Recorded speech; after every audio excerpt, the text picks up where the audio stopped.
DCMಗೂ ಗೊತ್ತಿಲ್ಲ, ಅಲ್ಲ ಇವ್ರಿಗೆ ಹೋಮ್ ಮಿನಿಸ್ಟ್ರಿಗೂ ಗೊತ್ತಿಲ್ಲ, ನನಗೂ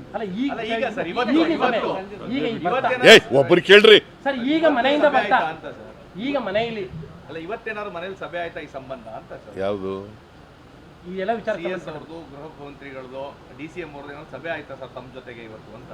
ಈ ವಿಚಾರಗಳ ಬಗ್ಗೆ ಯಾವ್ದಾದ್ರು ಸಭೆ ಆಗಿದೆಯಾ ಅಂತ ಇವತ್ತು? ಈಗ ಅದು ಯಾಕೆ ಬೇಕು ನಿಮಗೆ? ಆಯ್ತಾ ಕೇಳ್ತಾ ಇದ್ದಾರೆ. ರೆಗ್ಯುಲರ್ ಆಗಿ ಸಭೆಗಳು ನಡೀತಲೇ ಇರ್ತವೆ, ಅಧಿಕಾರಿಗಳು ಕರೆದು ಮಾತಾಡ್ತಲೇ ಇರ್ತೀನಿ. ಅದೇ ಸಭೆ ನಡೀತಾ ಅಂತ ಪರ್ಟಿಕ್ಯುಲರ್ ಆಗಿ ಯಾಕೆ ಕೇಳ್ತಾ ಇದ್ದೀರಿ? ನಾರ್ಮಲ್ ಕೋರ್ಸ್ನಲ್ಲಿ ಸಭೆಗಳು ನಡೀತಾ ಇರ್ತವೆ. ಅದರಿಂದ ಅಧಿಕಾರಿಗಳನ್ನು ಕರೆದು ಮಾತಾಡೋದು ಇವೆಲ್ಲ ನಡೀತಾ ಇರ್ತವೆ.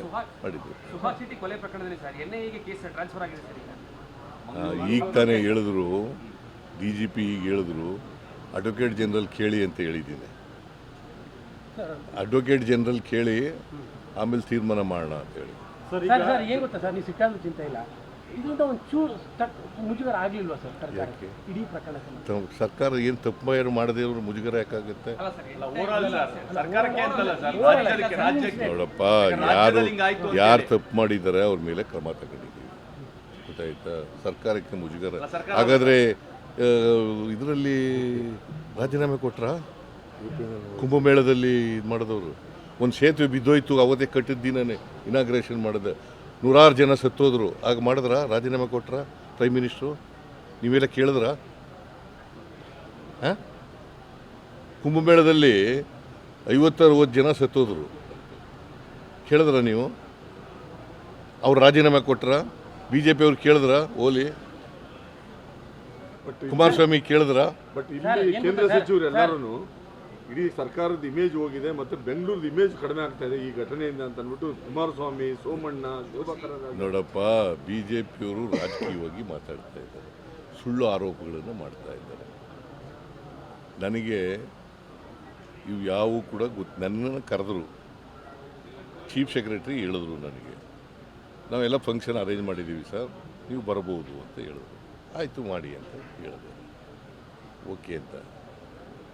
ಬಟ್ ಕ್ರಿಕೆಟ್ ಅಸೋಸಿಯೇಷನ್ನವರು ಕರೆದ್ರು ನನಗೆ ಇಲ್ಲಿ ಕರೀನಿಲ್ಲ, ಸ್ಟೇಡಿಯಂ ಕರೀಲಿಲ್ಲ, ವಿಧಾನಸೌಧಕ್ಕೆ ಕರೆದರು. ವಿಧಾನಸೌಧದಲ್ಲಿ ಯಾವ ಅಹಿತಕರ ಘಟನೆ ನಡೆದಿಲ್ಲ.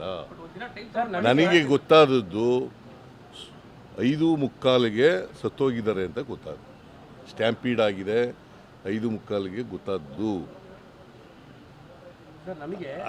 ಆಕ್ಚುಲಿ 3:50ಕ್ಕೆ ರಿಪೋರ್ಟ್ ಆಗಿದೆ ಆಸ್ಪತ್ರೆಯಲ್ಲಿ ಸತ್ತಿದೆ. ಅದು ನನಗೆ ಗೊತ್ತಾದ್ದು 5:45ಕ್ಕೆ. 5:45ಕ್ಕೆ ಬರ್ಕಳಿ ಕರೆಕ್ಟಾಗಿ. ನನಗೆ ಅಲ್ಲಿವರೆಗೆ ಸ್ಟ್ಯಾಂಪೀಡ್ ಆಗಿ ಸತ್ತೋಗಿದ್ದಾರೆ ಅಂತ ಗೊತ್ತಿಲ್ಲ. ನನ್ನ ಹಿಂದೆ ಮಾಡಿದ್ದಾರೆ, ನಾರ್ಮಲ್ ಕೋರ್ಸ್ನಲ್ಲಿ ಮಾಡಿದ್ದಾರೆ. ಅಲ್ಲಿ ಯಾರ್ಯಾರು ತಪ್ಪು ಮಾಡಿದ್ದಾರೆ ಅವ್ರ ಮೇಲೆಲ್ಲ ಕ್ರಮ ತಗೊಂಡಿದ್ದೀವಿ. ನಾನು ಈಗಲೂ ಕೂಡ ಈ ಘಟನೆ ಸಂಭವಿಸಬಾರ್ದಾಗಿತ್ತು. ಎಲ್ಲಿ ಸಂಭವಿಸಿರೋದು? ಕ್ರಿಕೆಟ್ ಸ್ಟೇಡಿಯಂ ಹತ್ರ. ನನ್ನ ಕ್ರಿಕೆಟ್ ಸ್ಟೇಡಿಯಂಗೂ ನನಗೆ ಸಂಬಂಧ ಇಲ್ಲ. ಬಹಳ ದಿನದಿಂದ ಸರ್ ಕ್ರಿಕೆಟ್ ಸ್ಟೇಡಿಯಂನ ಬೆಂಗಳೂರಿಂದ ಹೊರಗಡೆ ಹಾಕ್ಬೇಕು ಅಂತ ಅಂದ್ಬಿಟ್ಟು ಒಂದು ಡಿಮ್ಯಾಂಡ್ ಇದೆ ಸರ್.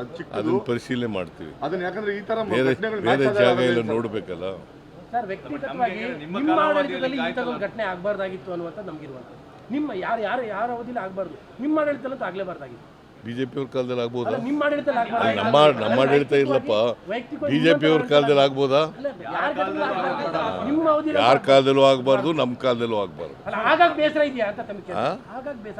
ಇಲ್ಲೇ ನೋಡಪ್ಪ, ನಾನು ಈಗಾಗಲೇ ಇದು ಆಗಬಾರ್ದು ಅಂತ ಹೇಳಿದ್ದೀನಿ, ಆಗಬಾರ್ದು ಅಂತ ಹೇಳಿದ್ದೀನಿ.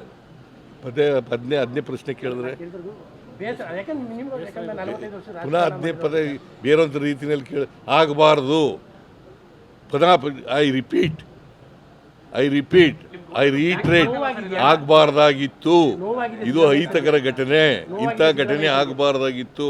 ನಾನು ಚೀಫ್ ಮಿನಿಸ್ಟರ್ ಆದಮೇಲೆ ಇಂಥ ಘಟನೆ ಯಾವಾಗಲೂ ಕೂಡ ನಡೆದಿರಲಿಲ್ಲ, ನಡೆದಿದೆ. ಇದು ಅಧಿಕಾರಿಗಳ ತಪ್ಪಿನಿಂದ ಆಗಿದೆ ಅಂತಕ್ಕಂಥದ್ದು ಮೇಲ್ನೋಟಕ್ಕೆ ಗೊತ್ತಾಗುತ್ತೆ. ಅದಕ್ಕೆ ನಾವು ಕ್ರಮ ತಗೊಂಡಿದ್ದೀವಿ. ಪುನಃ 15 ಕೇಳಿದ್ರೆ ನಿನಗೆ ನೋವಾಗಿಲ್ವಾ? ನನಗೂ ನೋವಾಗಿದೆ. ಸರ್ ಈಗ ದಸರಾದ್ದು ಎಲ್ರಿಗೂ ನೋವಾಗಿದೆ. ನೀನು ಒಬ್ಬನಿಗೆ ಅಲ್ಲ, ಎಲ್ರಿಗೂ ನೋವಾಗಿದೆ. ಇಡೀ ಸರ್ಕಾರಕ್ಕೆ ನೋವಾಗಿದೆ. ಬಟ್ ಎಲ್ಲೋ ಒಂದ್ ಕಡೆ ಪೊಲೀಸ್ ಕಮಿಷನರ್ನ ಬಲಿಪಶು ಮಾಡೋದು ಅಂತ ಅಂದ್ಬಿಟ್ಟು ಒಂದು ಕ್ಯಾಂಪೇನ್ ಮಾಡ್ತಾ ಇದ್ದಾರೆ ಎಲ್ಲ ಸೋಷಿಯಲ್ ನಾನು it is not media. Correct. ಈಗ ಪೊಲೀಸ್ ಕಮಿಷನರ್ ಒಬ್ಬರೇ ಎಲ್ಲ ಸಸ್ಪೆಂಡ್ ಆಗಿದೆ, 5 ಜನ ಸಸ್ಪೆಂಡ್ ಆಗಿದ್ದಾರೆ. ಇಂಟೆಲಿಜೆನ್ಸ್ನವ್ರನ್ನ ಬದಲಾವಣೆ ಮಾಡಿದ್ದೀವಿ. ಆಮೇಲೆ ಗೋವಿಂದರಾಜು ನಮ್ಮ ಪೊಲಿಟಿಕಲ್ ಸೆಕ್ರೆಟರಿನ ರಿಮೂವ್ ಮಾಡಿದ್ದೀವಿ. ಗೊತ್ತಾಯ್ತಾ? ನಾವು ಸೀರೀಸ್ ಆಫ್ ಕ್ರಮ ತಗೊಂಡಿದ್ದೀವಿ. ಒಬ್ಬರನ್ನೇ ಮಾಡಿಲ್ಲ, ಪೊಲೀಸ್ ಕಮಿಷನರ್ ಒಬ್ಬರನ್ನೇ ಮಾಡಿದ್ದೀವ. ಹಾಂ, ಅಡಿಷನಲ್ ಕಮಿಷನರ್ ಪೊಲೀಸ್, ಆಮೇಲೆ DCP, ACP, ಇನ್ಸ್ಪೆಕ್ಟ್ರು ಎಲ್ಲರೂ ಮಾಡಿದ್ದೀವಿ. ಇದು 2 ವರ್ಷ ಸಂಭ್ರಮದಲ್ಲಿ ಇದ್ದವ್ರಿಗೆ ಒಂಥರ ಬ್ಲ್ಯಾಕ್ ಮಾರ್ಕ್ ಆಗಿಲ್ಲ. ಹಾಂ, 2 ವರ್ಷ ಸಂಭ್ರಮದಲ್ಲಿ ಬ್ಲ್ಯಾಕ್ ಮಾರ್ಕ್ ಆಗಿಲ್ಲ. ಹೆಂಗೆ ಬ್ಲ್ಯಾಕ್ ಮಾರ್ಕ್? ಪುನಃ ಅದು ಇನ್ನೊಂದು ಸಾರಿ ಈ ಘಟನೆ ಬ್ಲ್ಯಾಕ್ ಈಗ ನಾವು ತಪ್ಪು ಮಾಡಿದರೆ ತಪ್ಪು ಮಾಡಿದ್ದು ಅಂತ ಒಪ್ಕೋಬೋದು. ನಾವು ತಪ್ಪೇ ಮಾಡಿಲ್ವಲ್ಲ. ಹಾಂ, ನಾವು ತಪ್ಪು ಮಾಡಿಲ್ಲ, ಆದರೆ ಘಟನೆ ನಡೀಬಾರ್ದು. ಹೈಕಮಾಂಡ್ ಎಲ್ಲ ಕೇಳಿದಾರೆ ಸರ್, ವರದಿ ಎಲ್ಲ ಕೇಳಿದಾರೆ ಸರ್, ಹಾಂ, ಹೈಕಮಾಂಡ್ ಈ ಬಗ್ಗೆ. ಸುಳ್ಳು ಅದು ಯಾರು ಕೇಳಿಲ್ಲ. ಸರ್ ಈಗ ದಸರಾದ್ದು ಇದು ಬಿಜೆಪಿಯವರು ಪ್ರೊಸೆಷನ್ಗೆ ಅವಕಾಶ ಕೊಡಿ ಅಂತ ಹೇಳ್ಬಿಟ್ಟು ಕೇಳಿದ್ರು. ಅದಾದ ನಂತರ ಬೇಡ ಅಂತ ನೋಡಿ, ಹೇಳಿದ್ರು. ಅದು ಲೆಟರ್ ಇದೆಯಲ್ಲ, ಪ್ರಭಾಕರ ಇಲ್ಲ ನೋಡಿ ಇಲ್ಲಿ. ಇದು BJPಯವರು ಇದು ಬರ್ದಿದ್ಯಾ ನೀನು? ಇದು ಹೇಳಿದ್ಯಾ? ಮತ್ತೆ ಅದನ್ನ ಕೇಳೇ ಇಲ್ಲ ನಾನು. ಬರೀ ಇದನ್ನೇ ಕೇಳ್ತಾ ಇದೆಯಾ? ನಿಮ್ಗೆ ಬೇಸರ ಆಗಿದೆಯಾ? ನಿಮ್ಗೆ ನೋವಾಗಿದೆಯಾ? ನಿಮ್ಗೆ ಇದಾಗಿದೆಯಾ? ಇದು ನೋಡಪ್ಪ, ಇದು ಯಾರು ಹೇಳಿರೋದು? ಇದು ಅದನ್ನು ಮಾಡಿದ್ದೀವಿ, ಹಾಂ, ಅದನ್ನು ಸುದ್ದಿ ಮಾಡಿದ್ದೀವಿ. ಅದು ಸುದ್ದಿ ಮಾಡಿದ್ವಿ, ಬರೀ ಸುದ್ದಿ ಮಾಡಿದ್ಯಾ ಅಷ್ಟೇ. ದಿನ ಬರ್ದಿದ್ದೀಯ, ತೋರಿಸಿದ್ಯಾ? ತೋರಿಸ್ತಾ ಇದೀವಿ ಸರ್, ಎಲ್ಲಿ ತೋರಿಸಿದ್ಯಾ? ರೆಗ್ಯುಲರ್. ನೋಡಪ್ಪ, ಹಲವಾರು ವರ್ಷಗಳ ಅಭಿಮಾನಿಗಳ ಕನಸನ್ನು ಈ ವರ್ಷ ನನಸು ಮಾಡಿದೆ.